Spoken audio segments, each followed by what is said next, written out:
کہ وہ لہجے کا جو انداز ہوتا ہے نا، یعنی بات بھی ٹھیک ہو اور بات کرنے کا انداز بھی ٹھیک ہو۔ قرآن مجید دیکھیں نا تو حضرت لقمان اپنے بیٹے کو وصیت کرتے ہیں، کہتے ہیں وَلَا تُصَغِّرْ خَدَّكَ لِلنَّاسِ، بیٹا لوگوں سے منہ ٹیڑھا کر کے بات نہ کرنا، یہ تیرا انداز ٹھیک ہو، لہجہ ٹھیک ہو۔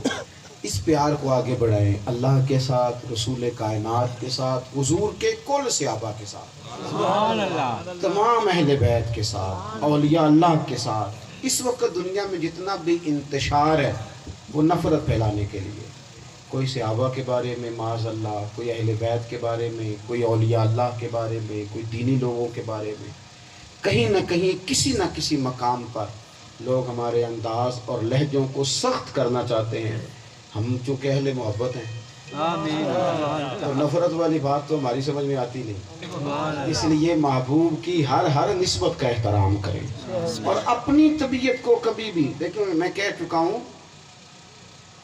کہ شکاری تو آئے گا ہی شکار کرنے کے لیے، لیکن شرط تو یہ ہے نا کہ وہ شکار ہونے والا جلدی شکار نہ ہو، اسے بھی کوئی استقامت حاصل ہو، اپنی زندگی میں الجھاؤ نہ پیدا کرے، زیادہ سے زیادہ مثبت سوچ، زیادہ سے زیادہ بڑا دل، اچھا حوصلہ، جلدی پریشان نہ ہوں، جلدی تلخیوں میں نہ آئیں، بہت زیادہ اپنے اوپر ٹینشن اور ڈپریشن کو طاری نہ کریں۔ آپ حوصلے کے ساتھ چلیں گے، انسان تھوڑی کوشش کرتا ہے، رب تعالیٰ اس کی مدد فرما دیتا ہے۔ اللہ تبارک و تعالیٰ محبوب کریم علیہ السلام کی سچی محبت ہم سب کو نصیب فرمائے۔ آخر دعوانا الحمدللہ۔